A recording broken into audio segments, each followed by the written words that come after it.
we've gone a while we've touched on your short films, and your feature film Jaya many times. So I wanna start talking about that.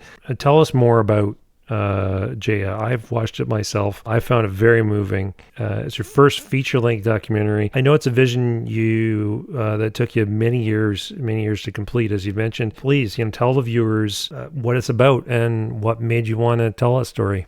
So Jaya Krishnan was my neighbor. I had a place in the Glebe. I live in Oh. Chelsea now. Jaya, back in those days, well, still is, like, he was just this crazy, beautiful character that just walked around the Glebe all the time. And if you ever walk down the street with Jaya in the Glebe, you'll see the kind of personality and how loved he is by the community and like what a part of the community. And so like I started the project in 2014 out of the idea that I kind of wanted to like make something that wasn't in the adventure world. So I was like, I'm going to make a little short film about this guy this artist that everybody loves, and he's just a kind of fun character in the Glebe. And I wanted to make a little short film about that. I'd always kind of bounce in between projects and kind of check in with Jaya, and finally sat him down. It's funny because the colorist who colored Jaya, she told me, wow, it couldn't have been worse lighting to have interviewed him in. And I said, you know what? Come to think of it, I think that was my first indoor interview I'd ever done. I had no idea how to light or anything like that. It was a real learning process. So I I interviewed Jaya, and I had no idea this guy's life story. Like, I was just going to interview him to get some funny sound bites and stuff like that. But Hmm. I'd always known Jaya was an unbelievably talented artist. Hmm. Like, and people in the community would always say, like, his work with color and the way that he uses light and his diversity of what he's able to do. Right. When you're around raw talent like that, it's a pretty great thing, Hmm. whether it's art or music or film or anything. Right. And to understand where he came from, how he found art, how he came to Canada. Jay is from Malaysia originally. The story just started kind of peeling away as I learned more and more and more. But what really blew me away was like being in the neighborhood. I'd always known Jay had disappeared for the winters. He'd be gone, and I'd be like, he'd come back and he was like, I went to Asia. And I would just be like, well, that was great. But what I found out in that interview was that in Jaya's youth, he had been influenced by people who had really tried to foster his creativity and his talent and given him the opportunity to express that. This being in a world where, when Jaya was a kid, he had goats. That's what he did. They were like, he's going to be a goat herder. But to be given the opportunity to find a life through art is very exceptional. When Jaya was going back all these winters, he was telling me that he wanted to be that light in these kids. And so he's going back to Cambodia, and he's teaching kids art. And these kids are poor. I went to the villages and shot in the villages, and you're just like, it's poverty. Like, it's real poverty. But when you see somebody like Jaya going there, and they see somebody coming from another country, to them, Jaya's like, he lives in Canada, he's healthy and so on. Like, there's this light that comes into the kids that's that's unbelievable. And he starts kind of fueling off that. That feeds him more so than the money of, selling art or anything that he finds in Canada. It's his spark comes through giving back. And it just like, like, this thing took a long time because it really was an exceptional story. At one point, I was doing an interview for a major news outlet in the region, and this was for the Ottawa Adventure Film Festival. And the executive producer of the news show came to me and they said, I hear you're a filmmaker yourself. And have you got anything on the go? In particular, are you working on anything in the arts? I said, well, as a matter of fact, I am. I'm doing this piece on Jaya Krishnan. And did you know all the work he's doing with young kids in Asia? And they're like, this is fascinating. We'd love to learn more. And maybe we'd support the project. Ultimately, they didn't. That's a whole nother story. Yeah. But they asked me, they said, "Have you been to Asia? Like, have you filmed this?" This is like 2019, December 2019. So it's put in the context of like the time on the planet when we were here. Yeah. And I said, "Oh, absolutely. I've got all the footage from Asia. I've been to the orphanages, I've been to the schools. Yeah, Mhm. it's fantastic." I didn't have anything. And and so I walked out of that building and I'm walking down the street and I the only way I could get a hold of Jaya Mhm. was like via Skype, you know. Okay. Even in 2019, that's very dated. And so I Skype him and he's like, I'm like, "I'm coming to Asia." And like within a week I was there. I just booked a flight and I went. Like just the excitement of maybe having a partner on this project, it was enough for me to say, I got to get that footage. Yeah. It went amazing. Like, we definitely took the time to film the kids and all the work that was being done there that's shown in the film. And then, like I'm in the flight home and you look up on the TV and you're talking about coronavirus and Mm. we all know what happened then. We thought we had an ending at that time, and then the pandemic kind of changed the whole ending, which for me was for the better. Like, Yeah. having to kind of take that time and go through the pandemic and take time to develop the story better, make it more complete, just like added that level of patience that allowed the story just to kind of like become what I thought it should have been. Right. I ultimately went back to Asia twice after that, once with Jaya, once on my own. Yeah, and I'm really proud of the film, like Hmm. I really am. And I think it's kind of one of those projects that like I never got any money for it. I never got anything. I did it all on my own. I was going to finish it no matter what. You know, Right. it was one of these things that, and sometimes this kind of happens. Like once you start something, you got to see it through. Hmm. Like it became part of my lineage of creative work that I've done. And, we ended up doing a screening at the Mayfair. We sold it out. Fantastic. Um, and it was just a really nice thing to kind of bring people from the community and show them the film Mm. and Jaya was really excited about it. Yeah, and I released it publicly I think last month. And for no other reason just to be like, even if 10 people see this thing, that would make me happy. Hmm. And ultimately with every project too, there's a moment where you got to say like, you know what, that's done. Got to put it away in the filing cabinet and move on to new things. And Yeah. I think going through that journey of making that film became part of who I am now. Yeah. And I think that's the beauty of creative work Hmm. is like the work that you do becomes part of you. It becomes like part of what you are. And now I'm Hmm. stronger for having done that project and it's time to move on to new things. That's certainly something I can relate to. Like some of the works that I'm the most proud of. Not that obviously not to the scale of yours, but I know what you mean when you say that. Yeah, when you have that story that just grabs you and it becomes a fire in your belly that you just have to finish it no matter what. In the end, you're proud of it. It changes it. It evolves you as I mean, not only do you learn from it, you learn from the experience, but yeah, it changes you as a filmmaker, changes you as a creative, and your perspective. I wholeheartedly agree. Speaking of which, I mean, this journey that you've been on as a filmmaker, I mean, it's as you've said with Jaya, it's taken you all over the world. You've dived into so many amazing experiences, worked with amazing people.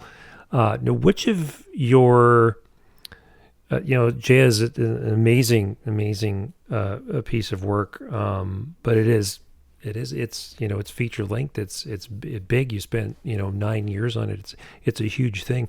But which of your shorter, smaller projects have you found to be the most rewarding, and why? That's a good question. It's interesting because like the scale of Jaya doesn't really like, hold more than say like Renaissance or Hmm. Handachi or shorter projects like that. Hmm. I feel like the most important project to me is always the project that's occupying where I'm at right now. Because and maybe other creatives kind of like agree with this, is that like, the project that you're most passionate about at the moment is what's occupying a big part of your brain. Like I never really turn this off. I can Go to tell. work.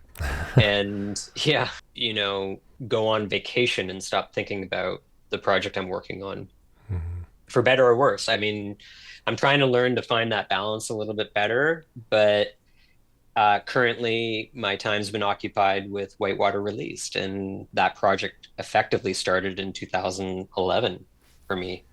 Right. And it's been on the queue for quite a long time. I definitely think that, having pride in the work, and even commercial projects I've done, I'm super proud of, like, doing work for brands or call to action videos for charities or anything like that. I think everything in that time when you're working on it is the most important and best project you're ever working on. I Mhm. I really am like that. Like, and I love that because it allows me to be so excited about what I'm doing at that given time. And I had a Yeah. really productive fall. I finished like I think 7 pieces for different brands and non-for-profits and things like that. And Right. at that given time when I was working on that project, it was the best thing I was doing ever. And then you Mhm. you finish it, you submit it, and Go you on to move the on next. to the next one. Yeah. Yeah. No, that's amazing, and they say too. I mean, to be at your best as a prolific filmmaker, your projects have to consume almost your every waking hour. Mhm. And if you're completely steeped in it, if you live, eat, breathe film, then and you're persistent, then you'll be successful at it. You know. It's funny that you say things like prolific filmmaker, though, because, like, I mean, man, you're being generous with your words, and thank you for that. But, like, at the same time, it's like I don't know if it's imposter syndrome or things like that. I'm sure Mm, we all feel this, but, like, I don't know, making things that become visual ultimately became the only way for me to express myself. right. And storytelling via the video medium, if that a friend of mine didn't hand that camera to me on that river that day, Hmm. that's the only reason that this came to be. I'm very grateful that you say what you do about my work, and I take it as a large compliment given Mm, your background. But I'm just doing kind of what I can. I've worked with such talented people, hmm. you know, like incredibly talented people, and I think a lot of the time, like, I'm just trying to do that justice and honor that. Hmm. And ultimately, like, what I've been doing in the time that I've been doing, this is all I know how to do. And luckily, that kind of resonates with people to the degree that, either brands or somebody wants me to take their money to do it. Things like Jaya and Renaissance in the last few years have really just become my expression, Yeah. my way of expressing. Hmm. And I I just don't know what else to do. Hmm. And I guess at this point, I also don't want to. Right. Yeah. I think there's a definite of reflection here because I could say the same about what I do. Like I'm amazed by what you do. For me, like I'm just doing what I do. Like I'm, you're passionate about the kinds of stories and the kind of work that you do. I'm passionate about the kinds of stories and work Mhm. that I do, and I'm just doing what I can, and I'm just doing what I'm passionate about. Just a different perspective. You say you kind of feel like you have imposter syndrome. I could say the same. Like I don't think, you know, I look at, some of the stuff I've done, some of the things I've accomplished, and, some people are kind of astounded by that. I don't tend to think about it. I kind of, I'm kind Yeah. of like you. My mind's on the next thing. Everybody's their own worst critic. When you're a creative, you definitely don't fit in. And I say That's that true. especially in a community like this region, and I've only come to learn this recently that, like, my brain's operating on a different mode in terms of like what I feel my version of being productive is. I just kind of come to accept that. Hmm. Whether it's like wake up in the morning making a film about an artist or things like that, like my version of productivity just isn't the norm. And I feel kind of fortunate in the way that I'm over 45 now that I can just kind of ride that out and Hmm. end my days like that. Versus, like, I think if I were in my early 20s trying to kind of find my space in the world as a creative, I think there'd be a lot more conflicting kind of perceptions coming in. And again, if we were to go back to this idea of like, what would you say to like somebody who wanted to be an adventure filmmaker or something at this time? Hmm. I think, like, disregarding like the genres or things that, you know, pigeonhole you into kind of definitions. My advice to people is always just like, do it, go for it, Mm-hmm. mess up, like fuck up, fall on your face, get back up again. Yep. But every day, do something. And Absolutely. I think I don't feel like I've done my best work yet. And I think there'll be great projects down the line for me. I'm really excited about that. Stay But you hungry, just man. got to keep doing, you just got to keep Mm-hmm. doing it because that's what creating is, Yep. is creating, and that's what makes people creative. Yeah. Stay So, hungry. I mean, I think it's like important to applaud the people who are doing those things. And so like Mm-hmm. hats off to you. I mean, creating this podcast is creating something and that's being creative. And I Mm-hmm. think that's cool. Yeah. Thank you. Appreciate that. Speaking of, what you're working on today, you're on your new film that you mentioned a few times, Whitewater Released. What is that about, and how's production going? It's funny because like at one point I kind of just gave up making films about whitewater kayaking entirely. Yeah. I was doing it way too much, and I started to lose my passion as a kayaker because I mean I was always a kayaker and I loved the sport. I came back to it a couple times. I helped film a really cool series that was done in Quebec. We got to go around and do these really cool rivers and stuff, but I kind of had to put it aside, whitewater kayaking, filmmaking, and things like that. And in that time of doing that web series that I had done kind of well in the beginning of my career, I had done one of the episodes on this story about, it's going to sound really dry, uh, hydro licensing or hydro power dam relicensing. Yeah, I've probably just lost a lot of listeners at that moment. But there's this really interesting story in like upstate New York about how essentially a group of ragtag misfit kayakers in like the 70s and 80s kind of found out what was going on with these kind of dam operations that were all built in like the early wartime to like feed industrial kind of production. Okay. It's a real David and Goliath story about like how they kind of went up against them, essentially so that they could get like Oh, wow. whitewater flow for these rivers that they were paddling. Oh, wow. I mean, the story was all the way to the White House, and it like the ripples of the Really? what these guys did, like crazy band of characters, hilarious.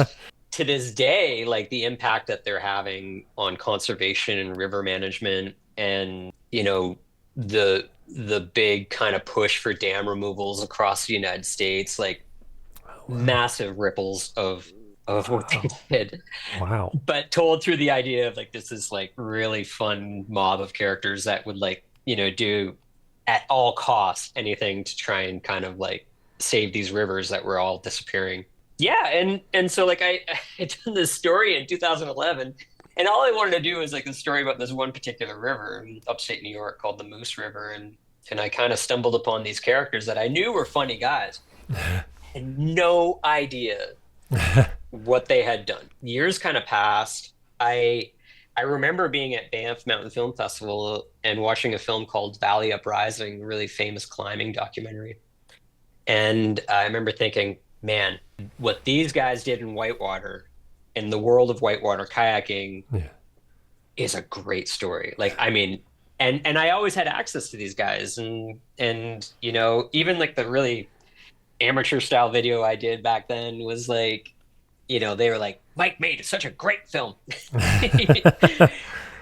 But they're getting old, and like years had passed. So I decided this April and I got some help on it. I literally just got in my truck, packed up all my gear, and I drove around and I recaptured all the interviews with these guys and others like that were part of the story.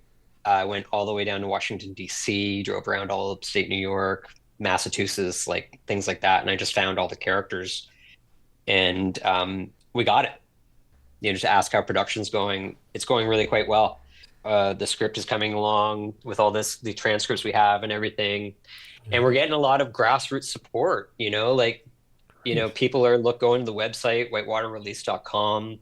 They're looking at the project. We're Uh-huh. getting donations across the US. It's being funded. Fantastic. We're talking with some bigger partners and things, and we've got some NPO support down there. So it's actually really coming along really quite well. But Fantastic. Getting back to your question about like the idea of like narrative structures and things like that, like when you come to like a like a story arc, and it's Hmm. hard to believe that like what happened with these guys and everything that they did is real, Hmm.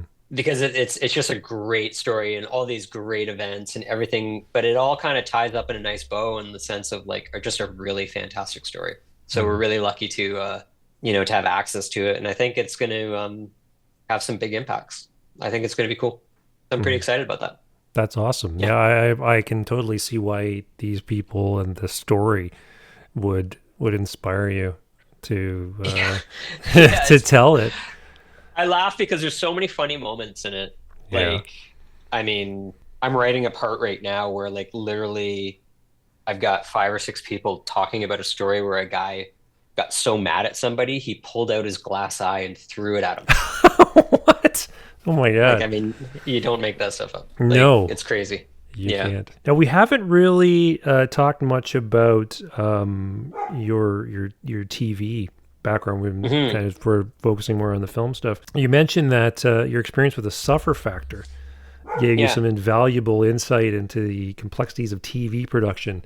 What sort of insights were those? That I'm way too small to jump into that avenue. I got ahead of myself on this, but like I'd been working on a series, and as a cinematographer, I really enjoy doing that, like getting into that series-based work or kind of freelance cinematography and stuff. Hmm. And I kind of at one point, this was like a th few years back, I kind of thought maybe there was a ceiling on that for me in terms of like how my ambition kind of lined up with maybe just doing day rate work.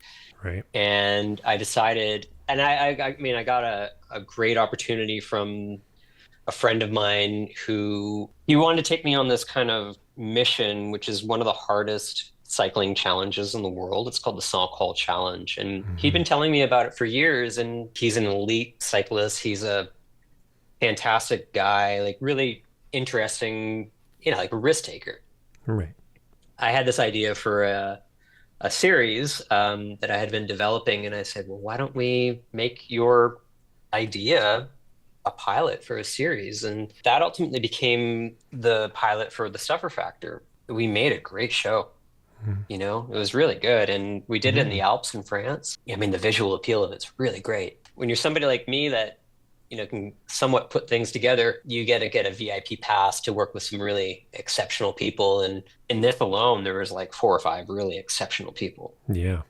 One of them being the organizer, a man named Phil Deeker, who I'd love to make a documentary on. Anyways, yeah, we had something nice. It was really, really great. And it was strong enough to get us in the door with, Netflix. And Netflix never said no. They just never really thought it was the right timing. And we had a meeting with Apple. All things considered, to say that I even got on the desk of these people, Hmm. something I should be pretty proud of. But, it's like one of those kind of things that you're competing with, like, for a spot that's like 0.01111 kind of likelihood of success. Yeah, it was a hard journey. Like it's a hard process to kind of to become that person that you're producing something of that scale. Hmm. And it just didn't come together. And I think one of the lessons I learned is if you're like going to be that type of person that's going to be pitching those types of series, you kind of want to have like 10 projects like that in the mill and have the capacity to be able to carry that type of workload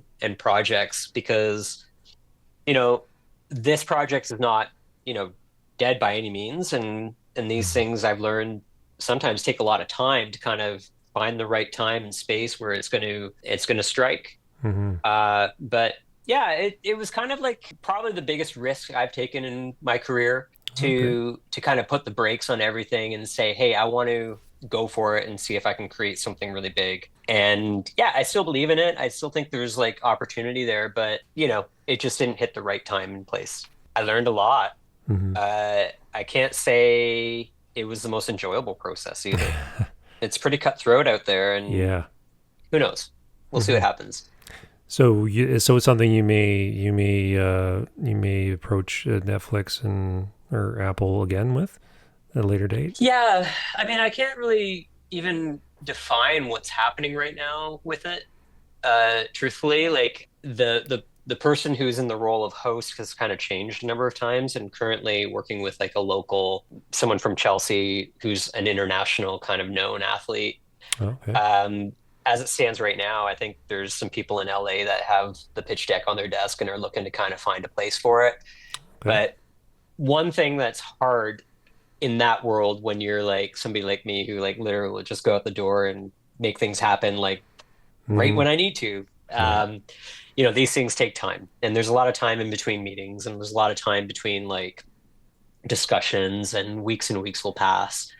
So, you just got to kind of like let it sit and let it wait and Mm-hmm. see what happens and just move on to other things. Yeah. And I mean, in the meantime, though, and I think this will happen probably in the near future, is that we have that pilot that we can get out there. Like it's a great show. Like from Mm-hmm. start to finish, even as a standalone, it turned out great. And I think it's really appealing to like this neck of the woods because like, we have a lot of endurance athletes in this region. And Mm-hmm. I mean, the shit that they did, it's Yeah. it's it's hard to kind of put it in words just how intense this cycling challenge is. Like Yeah. they're doing I. rides 10 days in a row that like one day a ride like 10% of that ride Mm-hmm. would be some people's like biggest rides of their lives. Yeah. Yeah, I saw the pilot and I saw I saw all the interviews and I couldn't imagine like doing Yeah, a fraction of what they accomplished. it's Um, wild. it Like is it's wild. just so wild. I went to Italy on another project with the same person that did it this year, and they were doing and it was a group of like I mean one of the cyclists in the group had worn the yellow jersey in the Tour de France. Oh wow. Like he got taken out by Lance Armstrong. Like that puts it in Really? perspective, like Wow. how big this rider was. And they were doing a challenge that was like maybe like two-thirds the difficulty of the Song Call. And they weren't able to complete the same, like they just couldn't. Like it Yeah. was just like whether it be weather or logistics or just running out of daylight at the end of the day. Like Yeah. so I think like I mean I think it's really nice in the sense of like if capturing the Song Cold challenge in the way that we did Hmm. is the only thing we got out of that, Hmm. there's something to be said for that because it is a really great film as a standalone to really capture a true adventure, like a Hmm. true challenge, and these people really fought Yeah. hard to complete it. It's It's an wild. amazing. Yeah. It's an amazing story. I was captivated by it. Cool. I had the utmost respect for these people. Yeah. Yeah, it's an amazing story. All of them have amazing stories, and I have no doubt it's got a place somewhere at some time. Yeah, it does. Yeah. And Yeah. And I think that's another thing. Like it's like that type of project where, it reached a point for me where it was like, okay, like that's got to be put aside if I'm going to move forward. That journey of the suffer factor hasn't completed yet, but where I stand on the day to day right now is like, I just got to like park that, see what happens and kind of Hmm. move on. Yeah. I don't know where that kind of world fits in for me, like, writing series, trying to pitch and Right. things like that. Like it's a tough place to do that, especially as an Mhm. independent. I think on the strength of the content, like on the strength of the pilot and things like that, it flung me into that like level of people that are dealing with that stuff on a day-to-day basis, like getting series on the streamers and things like that. Mhm. And it was a pretty big leap from, being a guy in this little studio to that really, Mhm. really fast. And yeah, I don't think I was really ready for that. I don't know if I'll ever be. And I think that's Yeah. where it's important to have good representation and people that are on your side Yeah. to to help that. Mhm. At the end of the day, honestly, man, I just want to create stuff. I just like that's all I want to do. I don't Yeah. know if I want to get into that world of like buying, selling and things like that. I just want to Mhm. make things that I'd want to watch. Yeah. Yeah, absolutely. As you say, I mean, every piece of work changes you. Every piece of work you learn from, and you Yeah. learn what you're passionate about, and you learn what you're not passionate about. It steers you. It naturally, organically steers you in the right direction when you're doing what you love. Do you have things in mind, like projects and subjects that you'd like to tackle in the future moving forward as a filmmaker? Yeah, I've got like three projects that are kind of in the oven right now that are working with indigenous communities. And Okay. I started one with a traditional canoe builder that kind of has been evolving into a pretty big story. And then I found my way into a canoe trip this summer with the Wolf Lake First Nation, and I've been working hand in hand with them building a project around that story. For me, having the kind of like permission and the trust to work with indigenous communities and tell these stories, not only have I like learned so much from them, or being welcomed into their communities enough to be part of those stories, but to me, I feel like these are really important stories to kind of get out there. Hmm. Really, really impactful stuff. And Hmm. not just like from like an indigenous storytelling perspective, but like I think the most important thing that we all need to kind of understand right now is that there's like these forms of knowledge that are being lost over time are really kind of, culture and heritage. Like there's a lot of threat of losing these things. And these are important messages I think that we all need to have moving forward, whether it's talking about biodiversity, climate change, conservation, or just understanding how we relate to the earth. Hmm. And personally, that's really hitting me hard. What's really exciting is that a lot of those messages are in these stories, but also that a lot of these messages are not going unheard. Yeah, so I think that that's really kind of an area right now that I feel is important to me, is that these strong stories that like relay this strong wisdom of indigenous knowledge and how we can all bring that into our lives as a collective. Hmm. I want to be part of that. That's very meaningful to me right now. And so yeah, I've got a few projects that are really, really important to me at the moment. Well, I want to thank you, Mike. Personally, I find the story of your journey very inspiring, and I'm sure our listeners will as well, even if even if you might not agree. I myself, I mean, like as I mentioned, I haven't done a whole. I mean, I have done some small documentary, more in the documentary type of narrative, but and I always have had a curiosity about it. So perhaps I may revisit that. I'm feeling a little bit of a this is inspiring some curiosity in me, and so who knows? Perhaps you'll catch me jet setting to different places in the world, telling different kinds of stories through a sort of a documentarian type lens. Well, don't Um, forget that like some of these great stories might be just out your day, you absolutely, know? Yeah, it doesn't have to absolutely, be, flying to Cambodia. yeah, Jaya, absolutely. Jaya started with, just talking to my neighbor. That's right. Yeah, you never Yeah. know what these things. What talking to your next door neighbor might lead to. Yeah, absolutely. And yeah, I hope the listeners take heed to that. You never know where you're going to find inspiration and where it's going to take you. So Yeah. thanks again, Mike. Thanks for being part of this and sharing your story. Yeah, thanks for having me. This has been a lot of fun. I think it's interesting, and hats off to you for sharing what people are doing. I think it's Yeah. really great. I'm glad we did it. Thanks again.